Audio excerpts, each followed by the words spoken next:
अस्सलाम वालेकुम, welcome to Pakistan स्टॉकनेटिक। उम्मीद है कि आप तमाम दोस्त खैरियत से होंगे और आज का दिन भी ट्रेडिंग के हवाले से अच्छा गुजरा होगा। चलते हैं जी मार्केट की तरफ और देखते हैं कि आज की क्या सूरत हाल रही।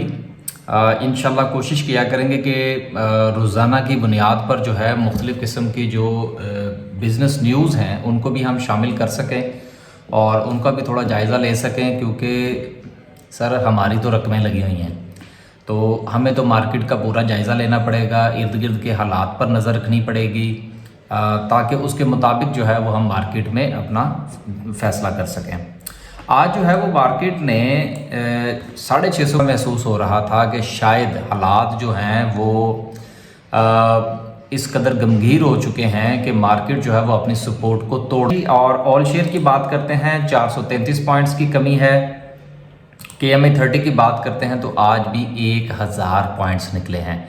लेकिन एक अच्छी बात और हौसले की बात यह है कि मार्केट ने अपनी सपोर्ट पर क्लोजिंग दी है। जिनके पास हैं शेयर्स वो सुकून फरमाइए। हमारी तरफ से हमारे कुछ दोस्तों को जो है कि कोई किसी के पाँव पकड़ेगा तो हालात ठीक हो जाएंगे। चलें आगे चलते हैं जी और देखते हैं कि सर्किट ब्रेकर क्या कहता है। सर्किट ब्रेकर में आज अपर कैप में तो बहरहाल कुछ नहीं है, लोअर कैप में बहरहाल कोई थोड़ा वो क्या कहते हैं रौनक लगी हुई है। तो बहरहाल आज भी जो है वो 13 कंपनीज जो है वो लोअर कैप में है, अच्छे वॉल्यूम के साथ TPL प्रॉपर्टीज़ है। बस इसके अलावा किसी में कुछ ख़ास वॉल्यूम नहीं है। बादशाह का शेयर 150 पे आ चुका है, गौर फरमाइए। 100 से नीचे आए तो लेके रख लीजिएगा, ये 4-5 गुना तो बढ़ ही जाएगा।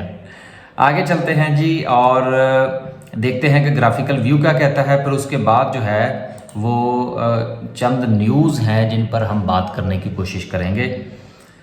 टॉप 10 सेक्टर में आज भी टेक्नोलॉजी सेक्टर लीड किए हुए है। इसके बाद रिफाइनरीज हैं, केमिकल है, सीमेंट, कमर्शियल बैंक्स हैं। बैंक्स के हवाले से MCB के हवाले से एक न्यूज़ है जिसको हम इंशाल्लाह शामिल करेंगे। पावर जनरेशन है, फर्टिलाइज़र और टेक्सटाइल कंपोजिट। वॉल्यूम जो है वो वर्ल्ड कॉल में लगा जो 30 मिलियन का था, और सबसे कम वॉल्यूम जो टॉप 10 सिंबल्स में लगा है वो यूनिटी में है जो कि तकरीबन 10 मिलियन का है। तो चलें, वॉल्यूम जो है ये बड़ा कंसीडर होता है। मैं हमेशा एक बात कहा करता हूँ कि वॉल्यूम बहुत ज़्यादा इम्पोर्टेंट रखता है पाकिस्तान स्टॉक मार्केट में। दुनिया की किसी भी मार्केट में आप काम कर रहे हों, चाहे फॉरेक्स में काम कर रहे हों, आप बिटकॉइन की ट्रेड कर रहे हों, बिटकॉइन पर भी हम इंशाल्लाह आने वाले दिनों में ज़रा कुछ थोड़ा लब कुशाई करने का इरादा रखते हैं, तो इंशाल्लाह करेंगे उस पर भी। तो बात करने का मकसद ये है कि वॉल्यूम बड़ा इंपॉर्टेंट होता है। वॉल्यूम जो है ये एक पेडिस्टल का काम करता है जो मार्केट को उठा के रखता है। गिराए तब भी, लेकिन जब मार्केट गिरे उस वक्त वॉल्यूम कंसीडर ज़रूर होता है, लेकिन इतना कंसीडर नहीं होता। लेकिन अगर मार्केट अपसाइड मूवमेंट पे जाना चाह रही है तो फिर तो बहुत इंपॉर्टेंट है। अगर वॉल्यूम नहीं है तो फिर उस मार्केट की इम्प्रूवमेंट पर जो है वो एतबार नहीं किया जा सकता, वो किसी भी वक्त गिर जाएगी। गोल्ड के हवाले से है कि गोल्ड जो है वो 1,35,700 रुपये पर तोला जो है वो भी क्रॉस कर चुका है। देखिए कल भी मैंने एक बात की थी, इस क्वेश्चन आंसर सेशन में भी ये बात हुई थी कि देखिए गोल्ड के हवाले से जो हम बात कर रहे हैं ये हम इंटरनेशनली इसको रिलेट नहीं कर रहे। अब हमारी बदकिस्मती है कि अगर बैरून मुल्क जो है वो चीज़ें सस्ती भी होती हैं तो हमारे नसीब में नहीं होती। इसकी वजह क्या है? इसकी वजह यह है कि हमारे यहाँ डॉलर ऊपर चला जाता है, वहाँ से प्राइस नीचे आई, हमारे यहाँ से डॉलर ऊपर चला गया, तो वो जो दरमियान में एक डिफरेंस बनता है, जो एक रिलैक्सेशन मिलना होता है कंज्यूमर को, वो फिशू हो जाता है। हमारे हाथ में कुछ नहीं आता, तो इसलिए पाकिस्तान में जो है ये बहुत ऊपर जा रहा है। अब जिन दोस्तों के पास सोना है वो थोड़ा थोड़ा सा बेचना शुरू कर दें। देयर इज़ अ चांसेस कि ये 1.40 से वापस आ जाए, क्योंकि डॉलर की प्राइस जो है वो ठीक है कि वो ऊपर जा रही है और आने वाले दिनों में मज़ीद ऊपर जाती हुई बहरहाल नज़र आ रही है। लेकिन इसके बावजूद भी चूँकि इंटरनेशनली जो प्राइस है वो थोड़ा अंडर प्रेशर है, इसलिए जिनके पास सोना है वो थोड़ा थोड़ा बेचना शुरू करें। अगर आपने इस नीयत से ले रखा है कि आपने इसमें ट्रेड करनी है, अगर आपने अपने इस्तेमाल के लिए ले रखा है तो फिर मेरा ख्याल है कि कुछ ज़्यादा इसमें बाइंग सेलिंग करने की ज़रूरत नहीं है। वो ये है कि इसहाक डार साहब ये फरमाते हैं कि fuel subsidy under PTI government was unfunded. अब ये अनफंडेड का क्या चक्कर है, देखिए ये चीज़ें हमें समझना होंगी। कहा यह जा रहा था कि जी हम जो फ्यूल के ऊपर सब्सिडी दे रहे हैं, ये पैसा हमारे पास चूँकि टैक्स बहुत ज़्यादा इकट्ठा हो चुका था, रिकॉर्ड टैक्स कलेक्शन थी, तो वहाँ से हमने पैसा निकाला और उसको हमने सब्सिडी जो है वो दी आवाम को फ्यूल के ऊपर। जबकि इसहाक डार साहब का ये कहना है कि सर जी ऐसी कोई बात नहीं है, कहीं से पैसा निकाल के फंडिंग नहीं की गई। शायद इसलिए उन्होंने उनको उधर बुलाया है कान खींचने के लिए कि भाई ये क्या कर रहे हैं आप। तो बात करने का मकसद ये है कि फ्यूल के ऊपर जो हालात ख़राब हैं और इस वक्त जो डिसीजंस नहीं हो रहे, उसकी वजह भी यही है कि हमारे पास पैसे नहीं है, आवाम जो है वो महंगा पेट्रोल अफोर्ड नहीं कर सकती, तो चीज़ें जो है वो इन बिटवीन बस फुटबॉल बनी हुई हैं। लेकिन जब तक ये चीज़ें किसी किनारे नहीं लगती, पाकिस्तानी मईशत जो है उसका कोई रुख मुतय्यन नहीं हो सकता। हफीज़ पाशा साहब ये कहते हैं जी कि बजट डेफिसिट में rise to record level in 2022। Sir वो तो बजट डेफिसिट तो होगा क्योंकि प्लानिंग तो आपकी है नहीं। अभी जुमा 8 दिन हुए हैं नई गवर्नमेंट को आए हुए, पुरानी गवर्नमेंट जो है उसके ऊपर इल्ज़ामात लगाए जाएंगे। नई प्लानिंग जो है उसमें करने में बहुत वक्त चाहिए। बजट जो है वो सर पर खड़ा है, 1 महीना पीछे है, गिनती के 15 से 20 दिन सिर्फ रह गए हैं बजट पेश करने में, तो हालात तो ख़राब होंगे। मैनेज वाक़अतन होते हुए फ़िलहाल नज़र नहीं आ रहे। पाशा साहब की बात से हम भी इत्तफ़ाक़ करते हैं। आगे जो है वो आज की तारीख में जो डॉलर है ₹1.40 जो है वो महंगा हुआ है, और उसके साथ ये ओपन मार्केट प्राइस में इस जो डॉलर की प्राइस है वो 190 रुपये को क्रॉस कर गई है। अब देखिए जिस वक्त ये गवर्नमेंट आई थी तो उस वक्त हमने ये कहा था कि भाई जिसके पास डॉलर है वो बेच दें, और हमारी कैलकुलेशन थी कि डॉलर 180 तक जाएगा, और मेरा ख्याल है कि 181 या 182 से ये वापस आए। और अब जिनके पास है वो रखे रहें, क्योंकि हमारी कैलकुलेशन 195 की है। अब अगर इससे ऊपर चला जाए तो हम कुछ कह नहीं सकते। आगे चलते हैं जी, आगे चलते हैं। और एमसीबी के हवाले से ये है कि एमसीबी जो है ये बहुत अच्छा बैंक है, इसकी ईपीएस बहुत अच्छी है, इसके डिविडेंड बहुत अच्छे हैं, क्योंकि ये जिन मालिकों का शेयर है वो अपने शेयर होल्डर के साथ कुछ ना कुछ जो है वो प्रॉफिट शेयरिंग जो है वो पसंद करते हैं बहुत। और मैं ज़ाती तौर पर भी एमसीबी को काफ़ी मरतबा जो है वो रिकमेंड कर चुका हूँ। एमसीबी के बारे में ये है कि MCB to decide to potential easy paisa acquisition in the next 15 days.